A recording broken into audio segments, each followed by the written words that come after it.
لا الہ الا انت سبحانک انی کنت من الظالمین، یہ دعا محض یونس علیہ السلام تک محدود نہیں ہے، یہ جو بھی اہل ایمان جی اس دعا کو پڑھے گا جی وہ غم سے بھی نجات پائے گا،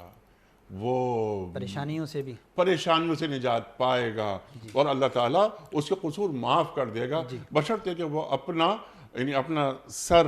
جھکا لے، جھکا لے، کوئی جواز، کوئی دلیل جی یعنی اگر مگر نہ کرے، اے اللہ میں قصوروار ہوں، جی مجھ سے قصور ہو گیا، تو مجھے معاف نہیں کرے گا تو کون مجھے معاف کرے گا؟ جی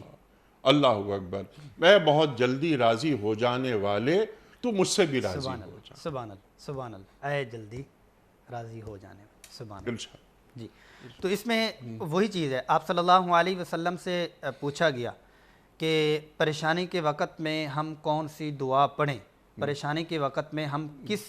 کی طرف رجوع کریں، تو آپ صلی اللہ علیہ وسلم نے فرمایا کہ صاحب الحوت وذنون اور آیات تلاوت فرمائیں کہ لا الہ الا انت سبحانک انی کنت من الظالمین، اس کا ورد کریں اور اس کو پڑھیں، اور یہ معمول رہا ہے۔ ایک روایت میں آتا ہے کہ 40 بار جو پڑھے اللہ جل جلالہ اس کی مشکل کو ختم فرما دیتے ہیں، دور کر لیتے ہیں۔ اچھا مشکل اس سے بڑی مشکل تو نہیں ہوگی نا، حالات میں بندہ حالات کے بیچ میں آ جاتا ہے۔ یونس علیہ السلام تو مچھلی کے بیچ میں ان کلمات کی برکت سے باہر آ گئے، تو ہم حالات کے بیچ میں سے بھی ان کلمات سے باہر آ سکتے ہیں۔ لیکن اس میں یہ بنیادی چیز ہے، جیسے اس بنیاد کو آپ ہر پروگرام میں اور بنیادی مقاصد کی طرف ہی الفاظ کی بجائے جو اس کی حقیقت، اس کا جو مغز ہے، اس کی طرف ہی آپ متوجہ بھی کرتے ہیں، وہ یہ ہے کہ لا الہ الا انت،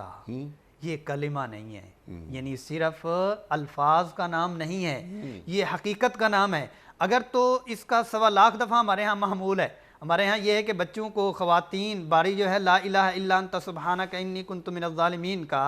ورد کیا جاتا ہے اور مشکل کے لیے پڑھا جاتا ہے، یہ صرف ثواب کی چیز نہیں ہے، یہ اندر کے نظریے کی ہے۔